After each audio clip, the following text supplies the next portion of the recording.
وابتغ فيما آتاك الله Aula TV, الدار saluran media Islami.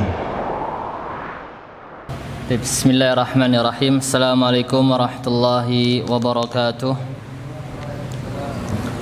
Innal hamdalillah nahmaduhu wa nasta'inuhu wa nastaghfiruh wa na'udzu billahi min sururi anfusina wa min sayyiati a'malina. Man yahdihillahu fala mudilla lah wa man yudlil fala hadiya lah.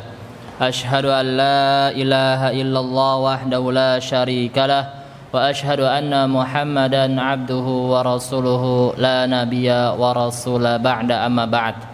Jamaah rahimani rahimakumullah, sepatutnya kita senantiasa bersyukur kepada Allah Subhanahu wa taala yang telah memberikan begitu banyak nikmat kepada kita, sehingga dengan waktu luang ini kita bisa melangkahkan ke rumah Allah Subhanahu wa taala dalam rangka saling belajar bersama di masjid Allah Subhanahu wa taala.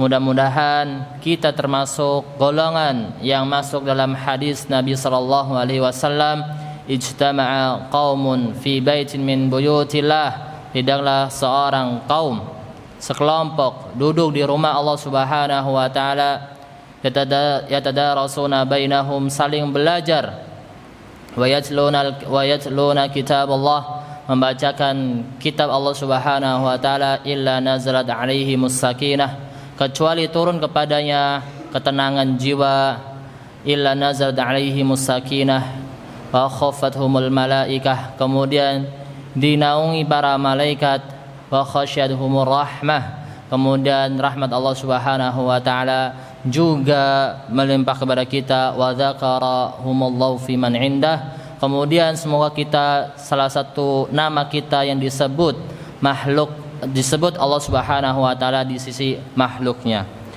Kemudian salawat serta salam kita curahkan kepada Nabi Muhammad sallallahu alaihi wasallam dan para keluarganya dan para sahabatnya dan para pengikutnya yang senantiasa mengikuti sunnahnya sampai akhir zaman. Taib jamaah rahimani rahimakumullah, pada kesempatan pekan yang lalu kita telah membahas tentang waktu-waktu salat. Pada kesempatan ini insyaallah kita akan membahas tentang fi syurutis salati wa arkaniha wa hukmuha.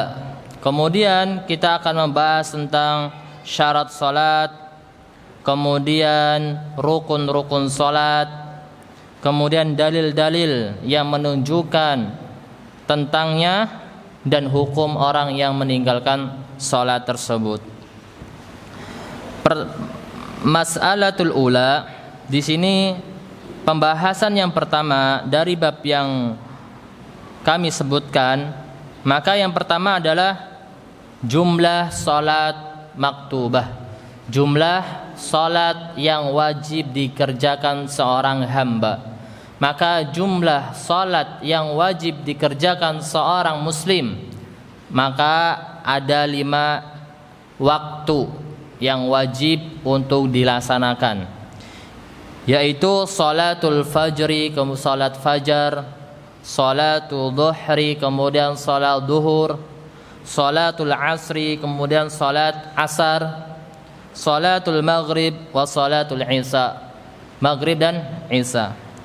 Dan ini yang telah ditetapkan oleh Rasul kita Nabi Muhammad sallallahu alaihi wasallam.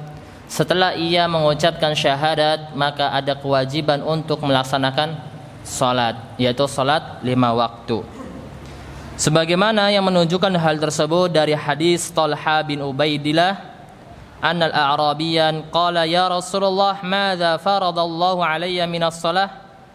Dari hadis yang telah diriwayatkan oleh Talha ibnu Ubaidah, bahwasanya ada seorang Arab Badui datang kepada Rasulullah sallallahu alaihi wasallam dan bertanya, "Wahai Rasulullah, apa yang Allah Subhanahu wa taala wajibkan kepada kami dari salat?"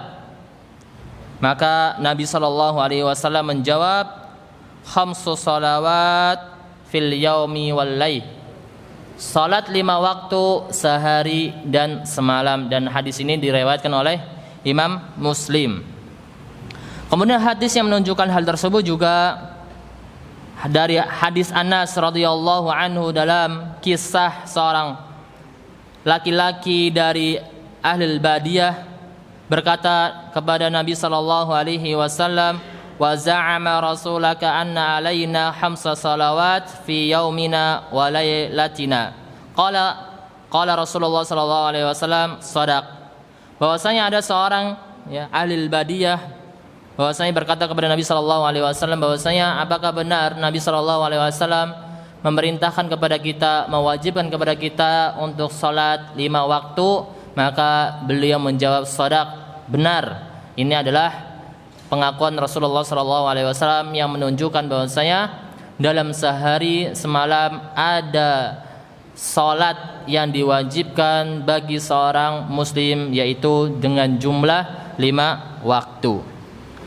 Taib al-mas'alatu tsaniyah.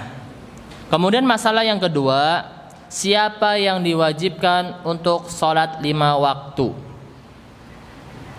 Siapa yang diwajibkan untuk salat 5 waktu?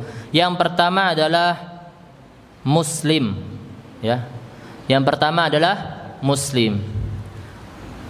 Maka di sini ada ikhtilaf, apakah orang kafir itu wajib melaksanakan salat? Maka di sana ada yang namanya ketika ingin masuk Islam maka harus memasuki usulnya terlebih dahulu. Usul ini adalah syahada alla ilaha illallah wa anna muhammadar rasulullah. Kemudian furu', cabang ibadah tersebut, yaitu salat, kemudian zakat, kemudian haji dan lainnya.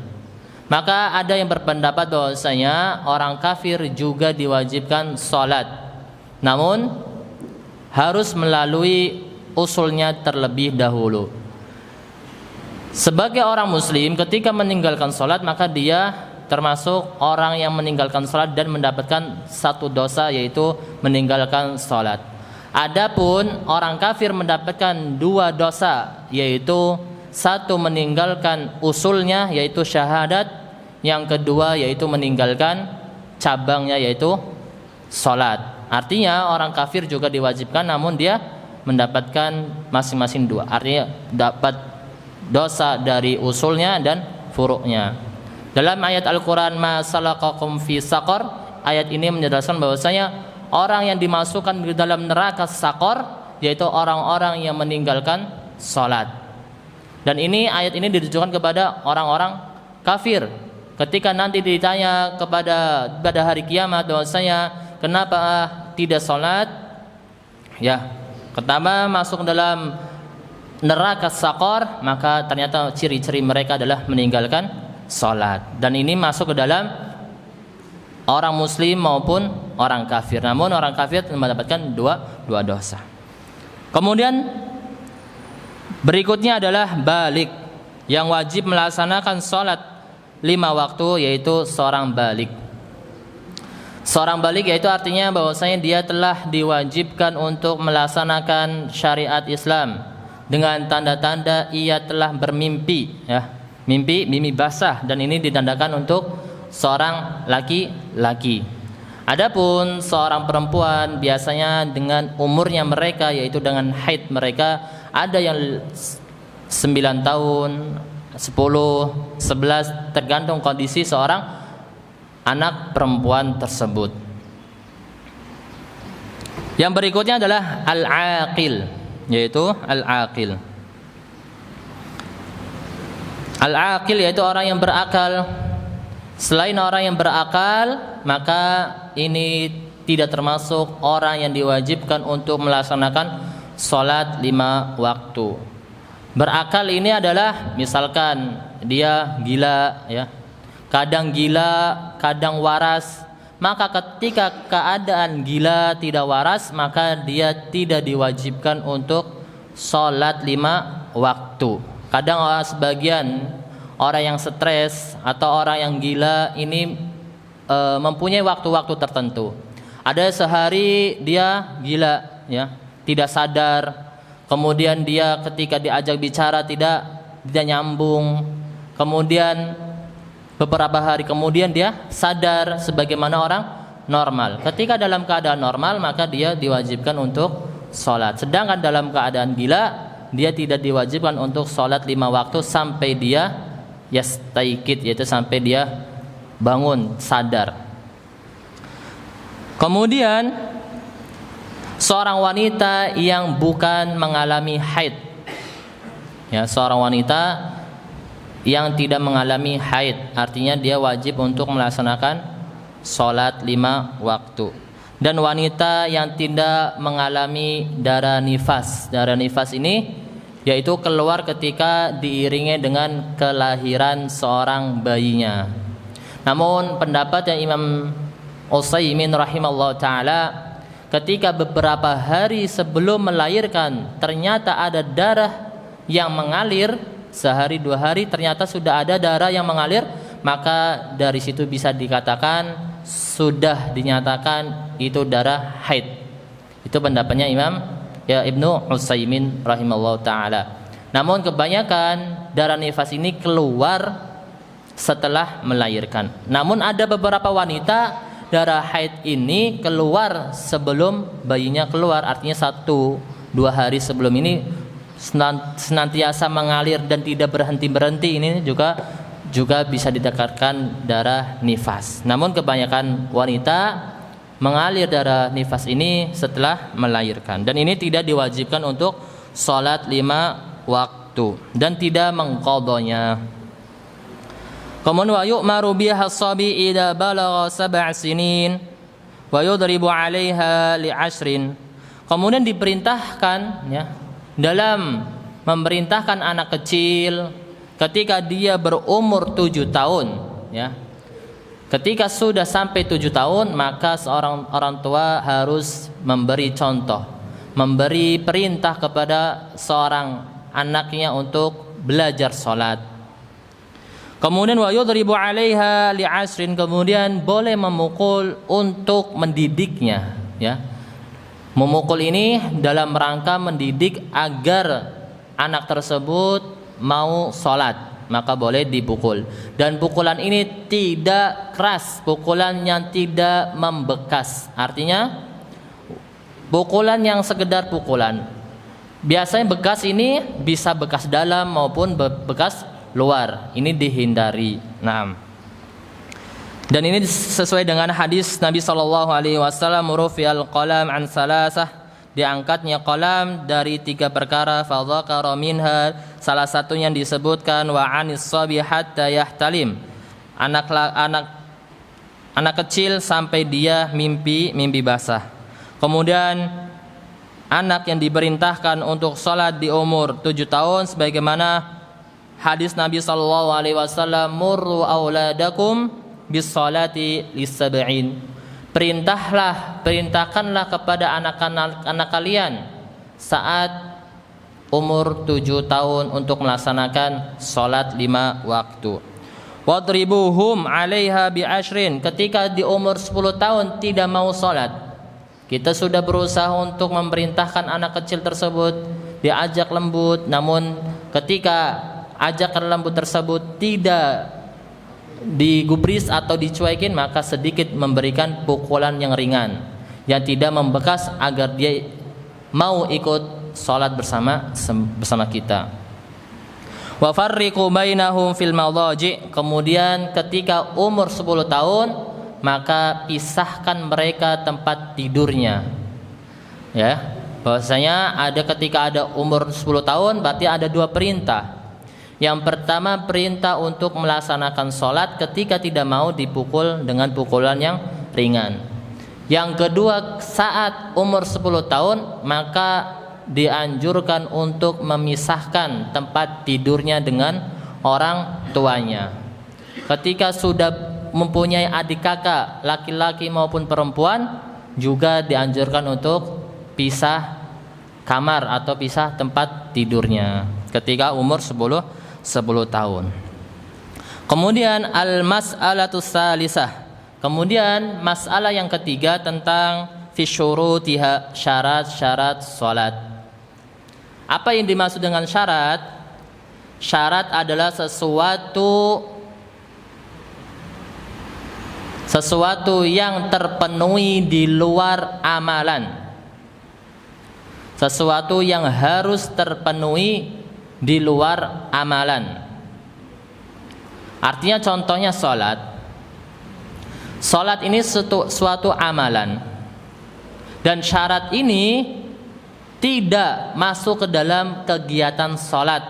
Artinya sebelum salat, ya, di luar salat tersebut. Jadi sesuatu yang harus terpenuhi di luar amalan. Sedangkan rukun, saya ulangi lagi, syarat adalah sesuatu yang harus terpenuhi di luar amalan dan terus sampai amalan tersebut selesai. Ya, sesuatu amalan, sesuatu yang harus terpenuhi di luar amalan dan terus mengikuti sampai amalan tersebut selesai. Contohnya adalah syarat salat. Ternyata yang pertama adalah wudu, ya. Maka wudu ini termasuk syarat salat. Dan wudu ini harus terpenuhi sebelum dilaksanakan salat 5 waktu. Dan syarat ini harus senantiasa mengikuti amalan sampai amalan tersebut selesai.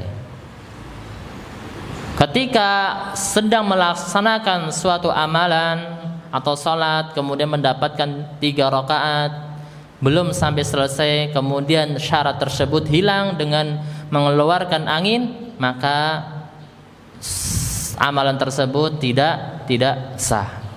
Ini di sini disebutkan ada 9 syarat, ya, yang dikatakan oleh mazhab Imam Ahmad, karena pengarangnya adalah merujuk kepada fikih Hambali. Taib. Yang pertama adalah al-Islam. Ya. Syarat yang pertama, orang yang ingin melakukan salat, maka yang pertama adalah Islam. Maka tidak sah bagi orang kafir untuk melakukan salat tersebut. Yang kedua adalah al-aqlu, yaitu berakal. Tidak sah salat dilakukan oleh orang yang majnun, yaitu orang yang gila ataupun orang yang tidak dibebani taklif. Taklif itu orang yang sudah dibebani oleh syariat. Tandanya adalah tadi mimpi basah, kemudian haid juga, mengeluarkan mani dalam mimpinya maupun haid. Ini salah satu tanda taklif. Taklif itu orang yang sudah dibebani syariat. Maka ketika anak kecil, ya, 7 tahun itu sebenarnya belum dibebani syariat. Namun dari kecil Nabi SAW mengajari kepada mereka agar terbiasa untuk melaksanakan sholat. Ini salah satu adab atau pendidikan Rasulullah SAW bagi anak kecil yang sudah berumur 7 tahun sampai 10 tahun dalam masa-masa pendidikan. Kemudian yang berikutnya adalah al-bulugh, ya, balik. Fala yajibu 'ala shabi hatta yablugh, maka tidak diwajibkan seorang anak kecil sampai dia setelah balik. Akan tetapi diperintahkan ketika umur 7 tahun dan dipukul saat umur 10 tahun, sebagaimana hadis yang telah kita sebutkan, muru auladakum bis salati lis-sab'in. Al-hadis diriwayatkan oleh Muslim. Yang keempat adalah taharah minal hadatsain, yaitu taharah dari 2 najis, najis akbar maupun najis asghar. Sebagaimana Nabi SAW bersabda, yang mana hadis ini diriwayatkan oleh Ibnu Umar, la yuqbalu salatan bi ghairi tuhur, maka Allah Subhanahu wa taala tidak akan menerima salat orang yang tidak bersuci. Dan ini adalah syaratnya. Kemudian yang berikutnya adalah dukhulul waqti shalah, kemudian masuk ke dalam salat. Ini adalah syarat-syarat salat. Ketika syarat tersebut tidak terpenuhi, maka salatnya tidak sah. Inna salata kanat 'alal mu'minina kitaban mawquta. Sesungguhnya salat ini telah ditetapkan waktunya bagi orang-orang yang beriman. Dan ini adalah bahwasanya waktu yang telah kita bahas kemarin berkaitan dengan salat. Maka kecuali bagi orang yang mempunyai uzur, yaitu ketika dia safar, maka dia boleh salat sebelum waktunya, yaitu jamak takdim. Misalkan dia dengan safar, maka fala tasihu shalah qabla duhulil waqtiha, maka tidak sah salatnya sebelum waktunya. Artinya waktu tersebut belum masuk, maka tidak sah. Kecuali ada uzur seperti tadi dengan safar, kemudian ingin salat asar di waktu zuhur, maka dibolehkan. Maka ini jamak takdim, jamak yang didahulukan. Wala ba'da hurujihi, dan tidak boleh salat di luar waktunya. Artinya waktunya telah selesai, kecuali ada uzur, yaitu tadi jamak takhir. Ketika jamak takhir boleh di luar waktunya. Seperti misalkan salat duhur pada waktu asar, salat maghrib diakhirkan pada salat isya, ataupun sebaliknya, dibalikan. Salat isya pada waktu maghrib, salat asar pada waktu duhur, dan ini dibolehkan. Namun ketika tidak ada uzur, maka salat tersebut tidak sah. Salah satu sebab-sebab uzur yaitu tadi musafir, ya. Kemudian misalkan ketika dia sakit, namun sakit yang memang parah, tidak bisa bangun. Misalkan ada yang mengatakan ketika ia koma, apakah dia harus qadha ataukah tidak. Namun ketika apakah dia harus salat pada waktunya ataukah tidak, wallahu a'lam bishawab. Kemudian syarat yang berikutnya adalah syatrul aurah, menutup aurat ma'al qadri bisyai'in, dengan kemampuannya untuk menutupi auratnya, la yasifu basyrah, dan tidak menutup dan tidak menampakkan kulitnya, ya. Menutup aurat bahwasanya salah satu syarat sahnya salat. Kemudian ya bani adam khudhu zinatakum inda kulli masjidin, ya. Wahai bani Adam, ambillah zinah yang bagus, pakaian yang bagus untuk ketika salat di masjid. Dan diperintahkan kepada seorang wanita yaitu untuk menutupi seluruhnya, sebagaimana Nabi SAW bersabda, la yaqbalu salata haidin illa bihimar. Tidaklah Allah Subhanahu wa taala menerima salat wanita yang sedang haid kecuali bihimar, yaitu dengan jilbabnya. Maka wanita yang harus ditutupi yaitu aurat kecuali wajah dan telapak tangan. Kecuali kalau ia memang memakai cadar dan ingin sholat di tempat umum, boleh menutupi wajahnya dan tangannya. Karena disebutkan bahwasanya Nabi SAW bersabda, al-mar'atu auratun, bahwasanya wanita itu seluruhnya adalah aurat. Maka ketika sedang safar, seorang wanita sedang safar, kemudian di situ memang orang-orang ajanib, orang-orang asing bisa melihat ketika dia sholat, maka boleh untuk menutup seluruh badannya, baik wajahnya maupun tangannya. Namun kalau kiranya tempat tersebut aman, tidak ada laki-laki yang bisa melihatnya, maka lebih afdolnya yaitu wajahnya ditampakkan dan telapak tangannya. Kemudian bagi laki-laki, aurat yang wajib ditutup adalah dari pusar sampai lutut, sebagaimana Nabi SAW bersabda, idza shalaita fi sabin wahid fa in kana wasian faltahaf bihi, ya. Apabila engkau hendak salat maka menggunakanlah satu pakaian, ya. Satu pakaian itu satu yang bisa menutupinya.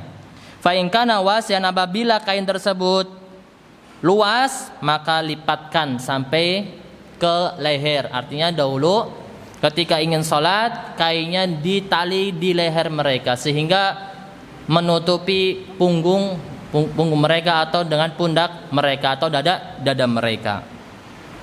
Fa in kana dhayiqan fatazir bihi, apabila kain tersebut sempit maka secukupnya. Artinya bahwasanya laki-laki ketika sholat yang harus ditutupi yaitu pusar sampai lutut.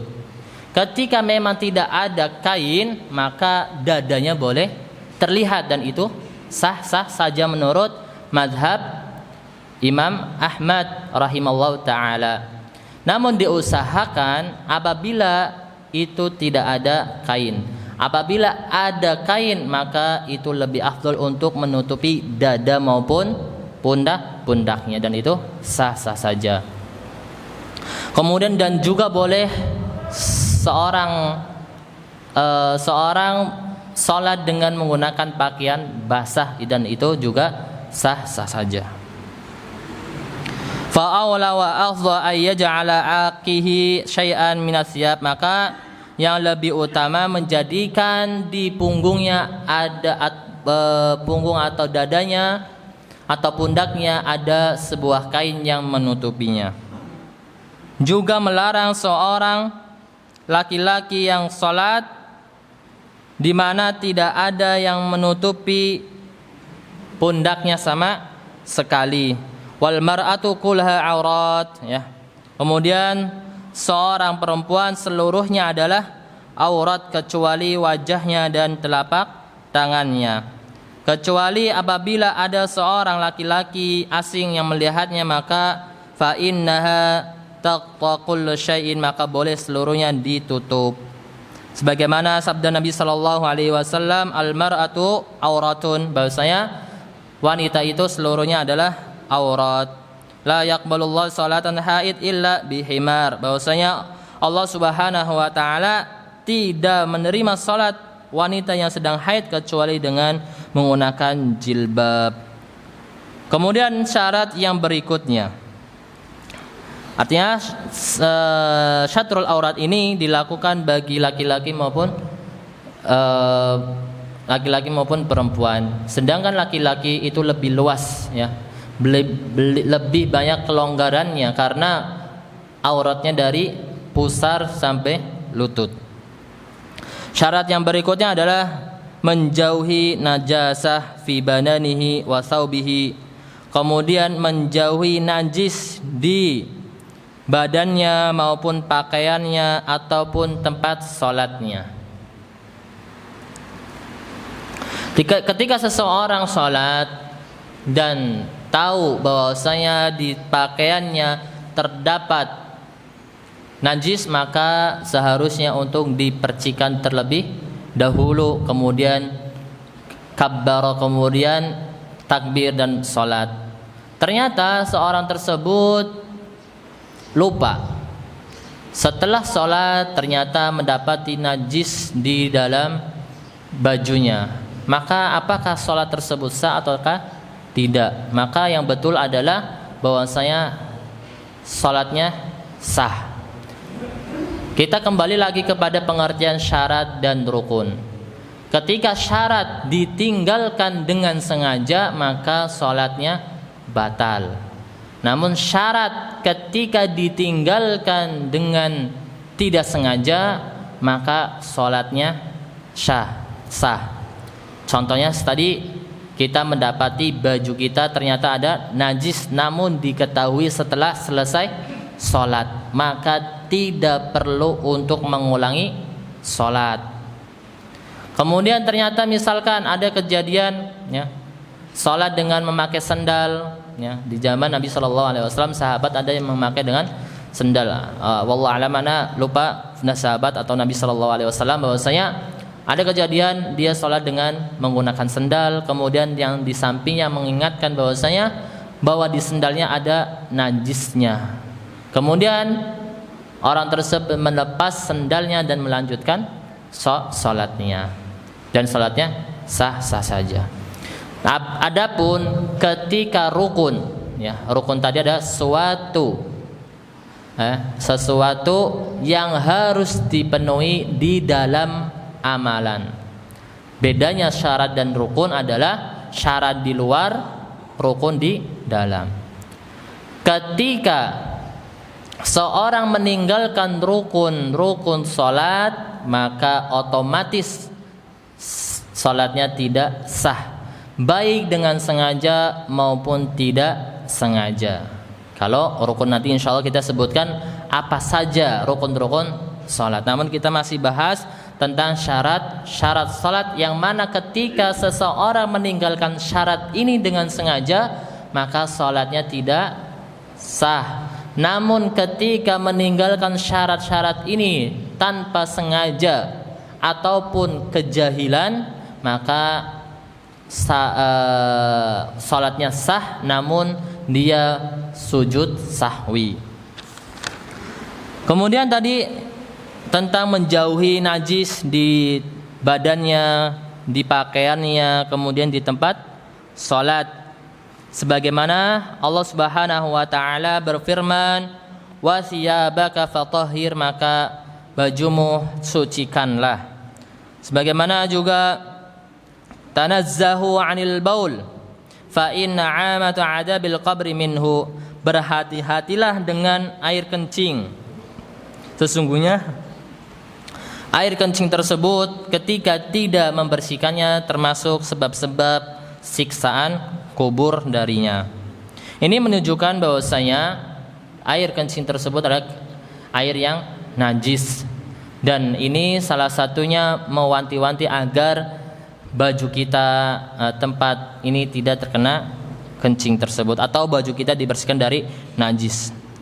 Kemudian juga dari sahabiah yang bernama Al-Asma, ketika dia sedang mengalami haid, ternyata di bajunya terdapat darah haidnya, dan beliau Asma ini hanya mempunyai satu pakaian saja, tidak mempunyai pakaian yang lain. Kemudian beliau mengadukan kepada Rasulullah SAW tentang bajunya yang kena darah haid. Kemudian Nabi SAW bersabda, "Tahassahu," maka kuceklah, "summa taqrusuhu bil ma," kemudian kerik dengan air, "summa tantadahu summa tusalli fihi," kemudian bilaslah lalu salat secara langsung. Artinya di sini sesuatu yang kena najis, baik darah haid maupun air kencing, maka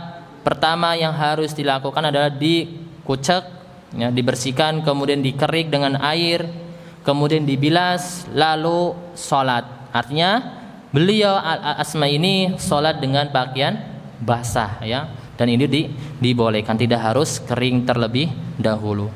Sebagaimana juga Nabi SAW, ya, kepada sahabat seorang badui yang kencing di dalam masjid, "Ariku ala baulihi sajlan min ma'in," maka siram tempat yang terkena air kencing tersebut. Ini menunjukkan bahwasanya orang yang ingin salat maka hendaknya memperhatikan tempat salatnya itu bersih dari najis, kemudian pakaiannya, kemudian badannya. Syarat yang berikutnya adalah al-qiblah, menghadap kiblat dengan secara kemampuannya, ya. Sebagaimana Allah Subhanahu wa taala, "Fawalli wajhaka syatral masjidil haram," palingkanlah wajahmu menghadap ke Masjidil Haram. Kemudian, "Idza qumta ila sholati fa'ghsil wudu," apabila ingin hendak salat maka sempurnakan wudu, "summa istiqbalal kiblah," kemudian menghadap kiblat. Maka salah satu syarat salat yaitu menghadap kiblat. Kemudian apabila ada kasus seseorang merantau, seseorang musafir, ternyata dia tidak mengetahui arah kiblat tersebut, maka yang harus dilakukan yaitu dia berusaha terlebih dahulu. Ketika sudah berusaha semaksimal mungkin ternyata masih belum menemukan arah kiblat, maka dia palingkan kemanapun ia mau, ya. Artinya palingkan sesuka hatinya yang mana menurutnya kiblat salat tersebut, dan ini sah-sah saja. Namun apabila seorang sebelum berusaha keras untuk mencari kiblat, baik dia bertanya kepada ahli qaryah, kepada penduduk sekitarnya, maupun ataupun internet, kemudian ternyata dia telah melaksanakan salat, setelah salat dia baru mengetahui kiblatnya, maka perlu diulang, ya. Perbedaannya usaha ataupun belum. Ketika sudah usaha maka tidak perlu untuk mengulangi salat tersebut. Namun sebelum usaha namun dia salat, kemudian setelah itu tahu kiblatnya, maka salatnya diulang dari awal. Kemudian juga di daerah Indonesia ini bahwasanya apakah menghadap kiblat ini harus shafnya lurus ataukah dimiringkan sebelah kanan atau sebelah mengarah ke utara, sedikit mengarah ke utara. Apakah ini sama-sama satu atau tiga? Maka yang menjadi patokan bahwasanya ketika itu para sahabat mengatakan mereka salat bainal masyriq wal maghrib, ya. Maka ketika arah salat tersebut masih di antara barat dan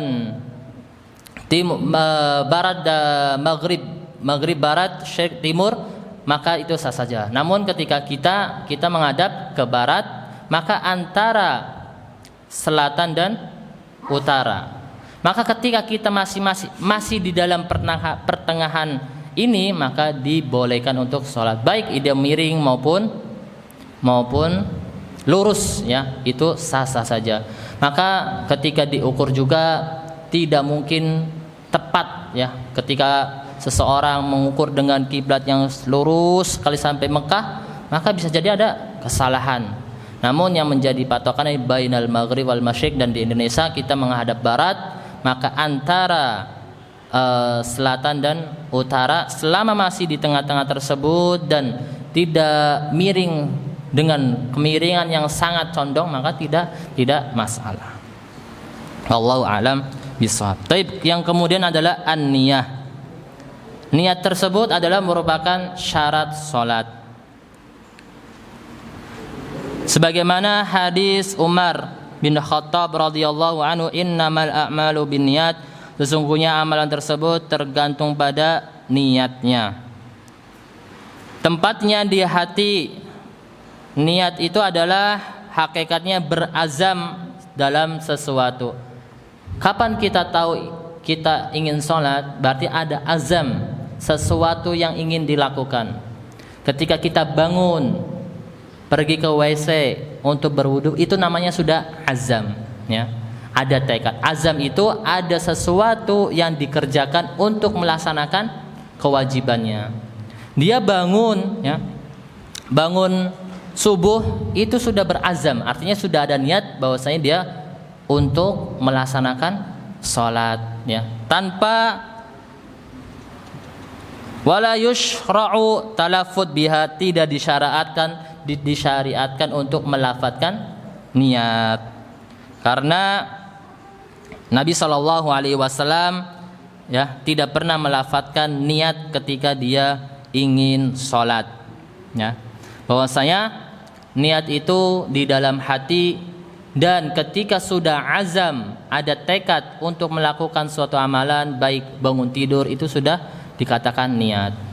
Jikalau ingin melafadzkan niat, maka niatnya harus sempurna. Inilah ada Syekh Utsaimin dalam kitab Riyadhus Shalihin menceritakan bahwasanya ketika di Masjid Nabawi ada seorang yang ingin sholat bersama, sholat jamaah.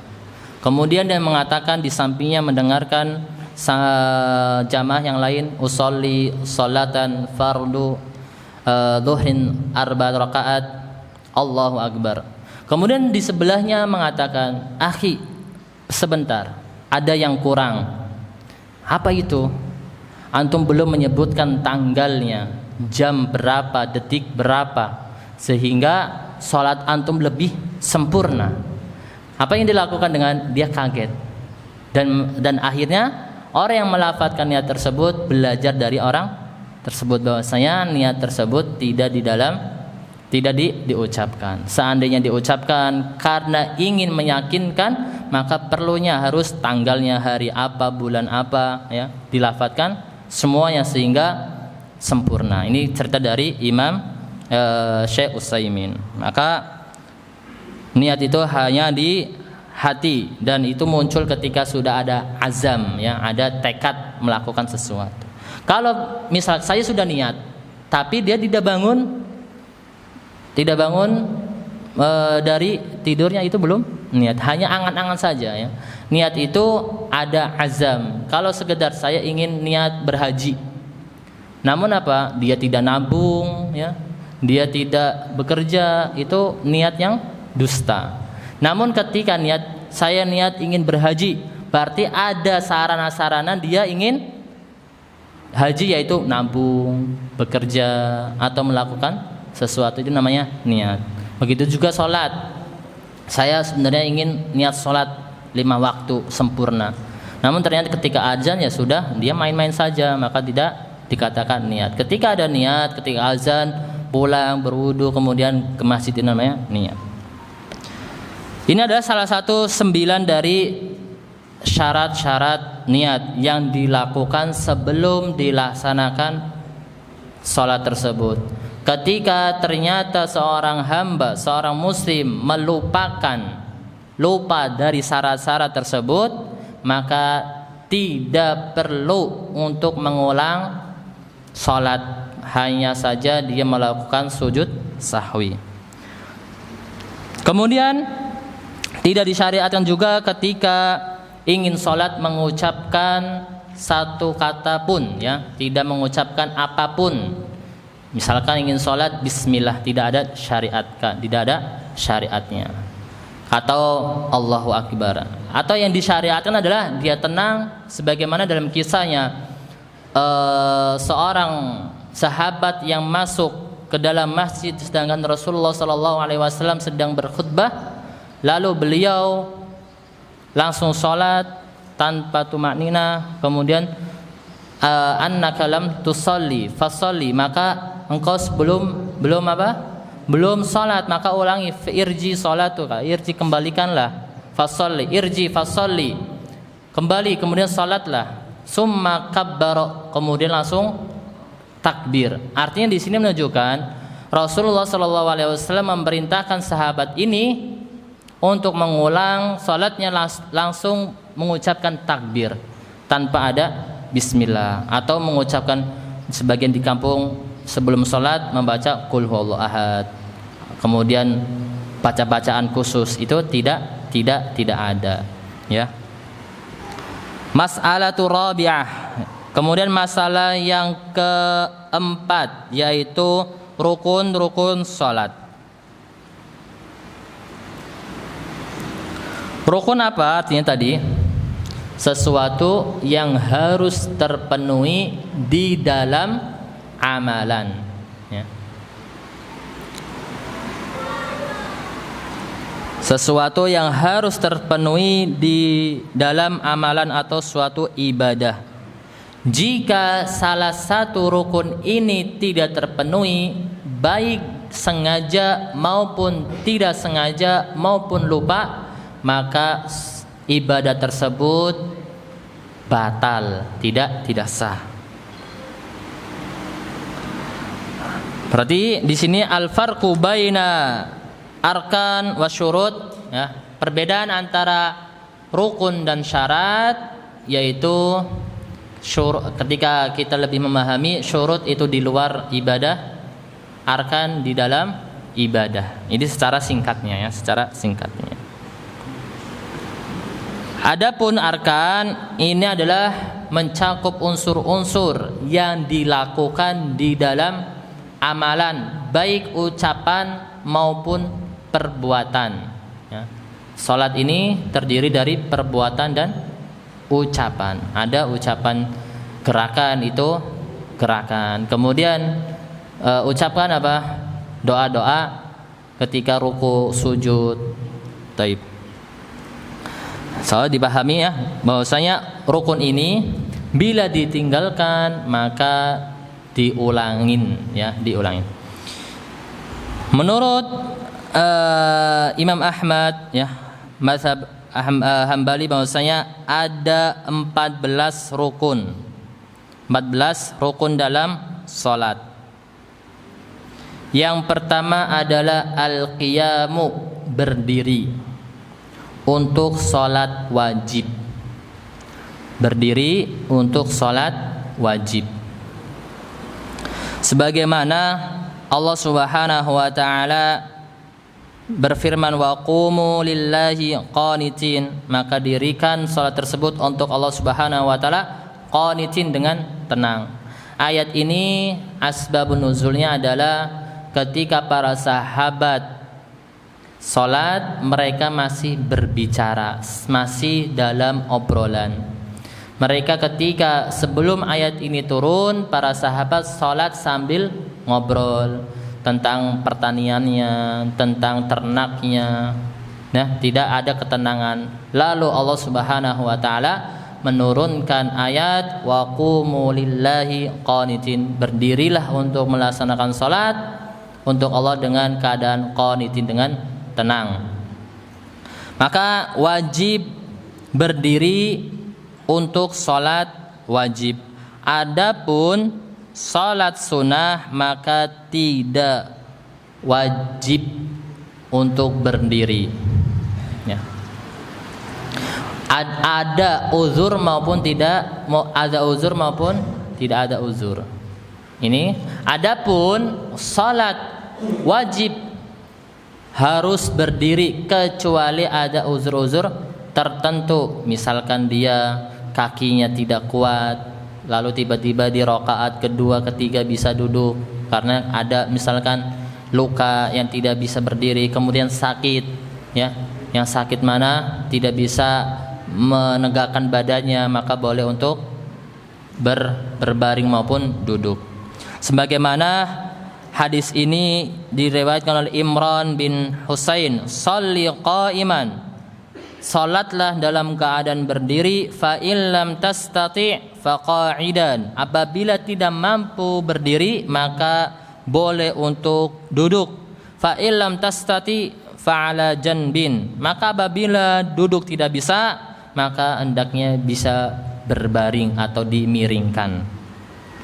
Ini menunjukkan bahwasanya qiyam, berdiri ini wajib dalam salat wajib, ya. Berdiri termasuk rukun dalam salat wajib. Adapun salat sunnah, ya, salat tahajud, salat tatawu, kemudian salat ba'da dhuhri, kemudian salat nafilah yang lain, maka ketika tiba-tiba ingin duduk tidak masalah walaupun tidak ada uzur, ya.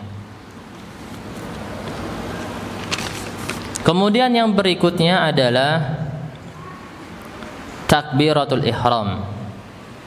Sebelum takbirul ihram maka Anda membacakan tentang apakah orang yang sholat sunnah lebih baik berdiri ataukah duduk. Maka Nabi SAW bersabda, "Salatul qa'idi ala nisfi min salatil qa'im."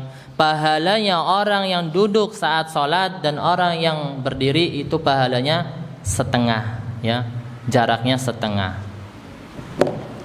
Berarti di sini menunjukkan bahwasanya salat sunnah dengan dalam keadaan berdiri itu lebih afdol daripada duduk, ya, pahalanya dari sisi pahalanya. Kemudian yang kedua takbiratul ihram fi qaulihi fi awwalihi. Kemudian takbiratul ihram. Kenapa dinamakan ihram? Yaitu yang diharamkan, ya, yaitu pintu gerbang salat, ya, yang mana sebelum salat dia boleh makan, boleh minum, boleh bermain. Namun ketika dia sudah melafadzkan takbiratul ihram, maka dia sudah memasuki pintu salat dan semua yang mubah-mubah sebelumnya telah dilarang, ya, ihram. Atau dengan kata lain ada istilah takbiratu taharrum, ya, takbir yang dilarang, artinya sesuatu yang dilarang. Takbiratul ihram yaitu dengan lafaz Allahu Akbar. Ini menurut jumhur ulama, yaitu Syafi'i, Imam Ahmad dan Imam Malik, yaitu dengan mengucapkan Allahu Akbar, menunjukkan lafaz-lafaz pengagungan kepada Allah Subhanahu wa taala. Namun menurut Abu Hanifah itu menggunakan nama-nama Allah yang lain. Yang penting menurut beliau yaitu ada lafaz yang menunjukkan mengagungkan Allah Subhanahu wa taala, seperti Allahu A'zam, Allahu Rahman misalkan, ya, Allahu Rahim. Ini menurut Abu Hanifah dibolehkan. Namun kita mengambil pendapat jumhur yang mana lafadznya yaitu menggunakan Allahu Akbar. Kemudian selainnya tidak boleh, ini menurut Imam Hamid. Sebagaimana hadis orang yang salah dalam sholat yang tadi diceritakan bahwasanya ada seorang badui, ya, masuk kemudian sholatnya dengan cepat sekali, lalu Rasulullah SAW mengatakan irji fasolli, ya, fa innaka lam tusolli, ya, kembalilah dan sholatlah sesungguhnya engkau belum sholat. Kemudian idza qumta ila shalah fakabbir, ya, kemudian ketika engkau ingin sholat maka fakabbir, yaitu bertakbir kepada Allah. Dan kalimat takbir ini menunjukkan Allah Subhanahu wa taala Maha besar, yaitu dengan menggunakan lafaz Allahu Akbar. Kemudian tahrimuha takbir wa tahliluha tahrim, yang mengharamkan yaitu dengan takbir, kemudian yang menghalalkan salat dari hal yang lain itu dengan salam, yaitu ketika salam artinya kegiatan yang lain, minum, makan, ya, yang sebelumnya haram ketika kegiatan salat, maka setelah salam maka dibolehkan kembali. Taib. Kemudian rukun yang berikutnya adalah qiraatul Fatihah. Kemudian membaca surat Al-Fatihah termasuk rukun. Bila seseorang tidak hafal surat Al-Fatihah, maka salatnya tidak sah. Ini menurut Imam Ahmad atau Hambali. Kecuali di dalam tiga keadaan. Kecuali dalam ketiga keadaan. Dalil yang mewajibkan bahwasanya Fatihah ini adalah sebagai rukun adalah Nabi SAW bersabda, la salata liman lam yaqra bi Fatihahil kitab. Maka tidak ada salat bagi orang yang tidak membaca surat Al-Fatihah, kecuali ada tiga orang. Yang pertama yaitu orang yang masbuk, ya.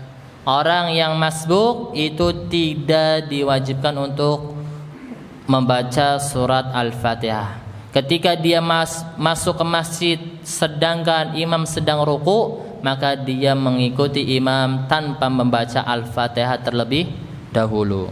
Orang yang masbuk dan mendapati imam berdiri sebentar, ya, misalkan ternyata kita Allahu Akbar, ternyata imam sudah waladdallin, misalkan seperti itu, maka tidak wajib untuk membaca Al-Fatihah. Keadaan yang ketiga yaitu ketika seorang imam salat jahar, salat yang disuarakan keras, jahar, yaitu salat subuh, salat isya dan salat maghrib. Maka rakaat-rakaat yang dilafadzkan jahar, maka seorang makmum tidak diwajibkan untuk membaca surat Al-Fatihah. Maka apabila seseorang, ya, tidak tahu ilmunya, kemudian selesailah sholat duhur, ya, misalkan ada bapak-bapak yang umur 60 tahun, ya, itu hanya membaca Al-Kautsar saja, qul huwallahu ahad, Allahus samad, lam yalid walam yulad walam yakul lahu kufuwan ahad, dari balik sampai 60 tahun. Ketika ia belajar, kemudian setelah sholat duhur tahu ilmunya, maka sholatnya harus diulang. Yang diulang yaitu sholat yang mana bisa disusul, yaitu ketika sholat duhur, itu mengqadha dalam waktu sholat duhur. Adapun sholat tadi subuh, kemudian sholat isya yang hari kemarin, kemudian sholat yang sebelumnya sampai di umur 15 tahun atau sampai balik, maka tidak perlu untuk diganti. Dan mudah-mudahan Allah alam, Allah Subhanahu wa taala akan mengampuni karena kejahilan dia, karena dia belum mendapatkan ilmu. Namun ketika seseorang beralasan, ya sudah, saya tidak mau menuntut ilmu agar saya diampuni, nah ini justru yang dilaknat atau yang diancam oleh Allah Subhanahu wa taala. Orang tersebut pengen mendapatkan ilmu namun belum mendapatkan ilmu, maka ketika melakukan ibadah tanpa ilmu diampuni. Namun kalau sengaja dia beralasan ingin diampuni dengan tidak belajar, itu dosanya sudah dua, tidak menuntut ilmu dan tidak ingin mengetahui ibadah yang disyariatkan. Kemudian rukun yaitu ruku apabila tidak didapatkan, maka salatnya tidak sah. Sebagaimana Allah Subhanahu wa taala berfirman, ya ayyuhalladzina amanu ruk'u fasjudu, wahai orang-orang yang beriman, maka hendaknya ruku dan sujud. Sebagaimana yang diterangkan oleh orang yang salah salatnya, yaitu sumarka hatta tatma'inna raqiyan, maka rukulah sampai tenang rukunya, sampai tumak-ninah. Maka kadang banyak orang yang mengalami ketika masuk masjid, kemudian imam sedang ruku, kemudian ketika imam bangkit dia ikut ikut ruku. Misalkan imam sedang ruku, ya, kemudian makmum baru datang ke masjid, kemudian Allahu Akbar, ya, kemudian dia ketika dia ruku ternyata imam bangkit, maka dia tidak mendapatkan satu rakaat, Kapan dikatakan seorang mendapatkan satu rakaat? Yaitu ketika imam ruku kemudian datanglah makmum dengan mendapatkan satu bacaan dari ruku, maka sudah mendapatkan satu rakaat, ya. Selama dia tumakninah kapan dihitungnya? Ketika seorang bisa membaca doa dalam ruku tersebut, yaitu dengan subhana rabbiyal azim, ya, itu sudah dikatakan tumakninah dan dengan keadaan tenang, ya, tenang. Begitu juga imamnya.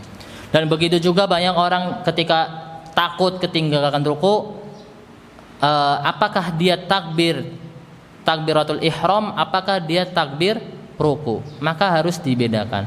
Ketika datang harus takbiratul ihram terlebih dahulu, jangan langsung Allahu Akbar langsung ikut ruku. Dan ini salatnya tidak sah karena dia takbir ruku, bukan takbiratul ihram. Padahal takbiratul ihram adalah suatu rukun. Ketika rukun tidak dilaksanakan, maka salatnya tidak sah. Artinya apa yang harus dilakukan? Yaitu dengan takbiratul ihram terlebih dahulu, Allahu Akbar, kemudian diucapkan lagi Allahu Akbar ikut ruku. Namun kadang orang takut karena ketinggalan satu rakaat, langsung mengucapkan Allahu Akbar langsung ruku. Kemudian yang kelima dan keenam yaitu mengangkat, ya, dari ruku, bangkit dari ruku dan i'tidal, ya. Bangkit dari ruku itu rukun, kemudian i'tidal, berdiri sebentar, itu juga rukun, namanya i'tidal. Bangkit dari ruku dan i'tidal itu berbeda, ya. Ketika bangkit itu rukun. Kemudian berdiri ini namanya i'tidal. I'tidal ini juga termasuk apa? Arkan, rukun. Ternyata ketika Allahu Akbar ini tidak termasuk meninggalkan rukun, dan meninggalkan rukun salatnya tidak sah. Sebagaimana kita ketahui, kita sebentar lagi memasuki bulan Ramadan, di kampung-kampung ketika salat Allahu Akbar tanpa memperhatikan rukunnya, dan ketika salat bersama mereka salatnya tidak sah. Kemudian yang berikutnya adalah sujud, ya. Sujud termasuk rukun. Dan sujud ini mempunyai syarat juga, yaitu umirtu an asjuda ala sab'a a'dham. Saya diperintahkan untuk sujud pada 7 tulang. Artinya 7 yang harus nempel kepada lantai ataukah bumi. Yang pertama adalah jahbah, yaitu dahi. Yang pertama yang harus nempel adalah dahi. Kemudian Nabi SAW mengisyaratkan biyadihi ila anfihi. Kemudian juga mengisyaratkan kepada menempelkan hidungnya. Hidungnya juga apa? Ditempelkan. Artinya hidung juga dinempel di lantai. Kemudian tangan, kedua tangan, telapak tangan. Kemudian kedua lutut. Kemudian atrafil qadamain, kemudian ujung jari kaki, ya. Salah satu dari anggota sujud ini tidak nempel di tempat sujud, maka tidak sah. Misalkan dia mengangkat satu kakinya, maka tidak sah. Yang berikutnya adalah bangun dari sujud dan duduk di antara 2 sujud, yaitu ini yang ke-8 dan ke-9, bangkit dari sujud dan duduk di antara 2 sujud. Sumarka hatta tatma'ina sajidan, ya. Angkatlah sujudmu sampai tumakninah. Tumakninah ini tadi, ya. Tumakninah adalah keadaan apa? Keadaan sukut, ya. Ya, sukut. Kemudian yang ke-10 tumakninah, rukun dari salat. Yang ke-10 adalah tumakninah. Tumakninah adalah tenang, ya, tenang. Artinya menenangkan diri dengan bacaan satu bacaan.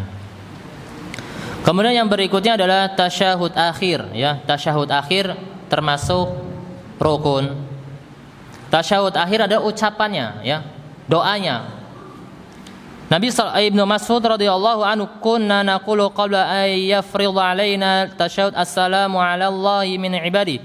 Bahwasanya ketika Ibnu Mas'ud, ya, sebelum disyariatkan kepada kami tasyahud, mereka mengucapkan assalamu ala Allahi min ibadi. Salam keselamatan atas Allah dari hamba-hambanya. Maka Nabi SAW jangan berkata assalamu ala Allah, karena apa? Allah Subhanahu wa taala adalah sumber keselamatan, ya. Bukan Allah semoga Allah selamat, tidak mendoakan Allah selamat. Namun Allah Subhanahu wa taala pada hakikatnya sudah maha selamat atau sudah mempunyai keselamatan dari sumbernya. Maka Nabi SAW menggantinya dengan at-tahiyatu lillah, sambutan tahniyah kepada Allah Subhanahu wa taala.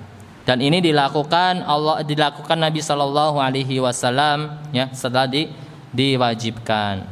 Bacaan ini wajibnya rukun, at-tahiyatu lillah wassalatu wassalam, ya, assalamu wat thayyibat, assalamu alayka ayyuhan nabiyyu wa rahmatullahi wa barakatuh, sampai akhir ini termasuk rukun. Berikutnya adalah yang ke-12 adalah duduk tasyahud akhir. Sebagaimana Nabi SAW melakukannya sampai wafat, sallu kama ra'aitumuni usolli, salatlah sebagaimana engkau melihatku salat. Yang berikutnya adalah salam. Salam termasuk rukun. Salam ini dilakukan, ya, 1 kali, ya. Jadi yang rukun adalah satu kali. Assalamualaikum itu sudah rukun. Adapun yang kedua adalah wajib ya. Wajib itu berbeda dengan rukun. Nanti kita insyaallah akan dijelaskan setelah rukun. Maka makmum tidak boleh salam mendahului imam. Ketika imam salam yang kedua, ketika imam masih dalam satu salam, maka seorang makmum harus menunggu yang kedua. Assalamualaikum. Namun ketika imam sudah menghadap ini, kebanyakan makmum sudah selesai, dan ini tidak boleh. Harus menunggu imam setelah salam yang kedua. Assalamualaikum, assalamualaikum, dan setelah itu diikuti oleh makmum. Dan salam ini termasuk tahliluhas taslim, yaitu menghalalkan salam, yaitu menghalalkan salat, yang mana tadi kegiatan salat dilarang makan dan kegiatan yang lain. Yang berikutnya adalah yang terakhir, tartibul arkan ala ma taqaddama bayanuhu. Urut ya. Rukun-rukun tersebut dilakukan dengan urut yang telah kami sebutkan tadi.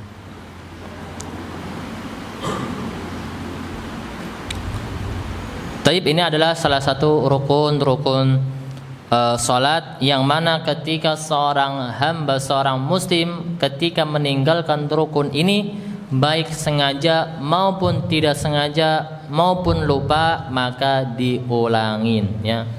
Diulangi. Ketika lupa sujud ya, maka diulang dari pertama. Namun ada yang mengatakan ketika ada rukun itu ada dua ya, yang membatalkan sholat, dan yang kedua adalah tidak batal sholat, namun diganti dengan rakaat yang berikutnya. Seperti contohnya, ketika seorang melakukan sholat maghrib, kemudian rakaat yang kedua dia lupa membaca surat Al-Fatihah, maka rakaat yang ketiga dianggap yang kedua, maka dia ditambahi satu rakaat lagi untuk mengganti rakaat yang mana tadi lupa membaca surat Al-Fatihah. Ini tidak membatalkan sholat. Namun ketika dia lupa ternyata selesai sholat ya, kemudian ingat tadi rakaat yang kedua lupa membaca Al-Fatihah, maka dia dari awal, diulang dari awal.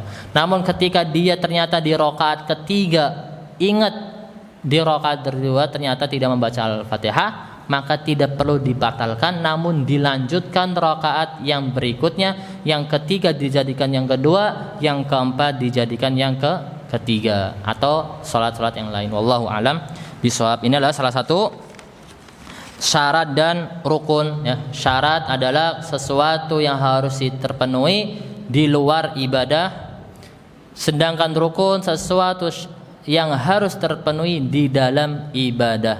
Syarat tidak membatalkan ibadah namun dengan sujud sahwi. Adapun dengan syarat apabila dilakukan dengan sengaja batal, namun dengan lupa dengan sujud sahwi.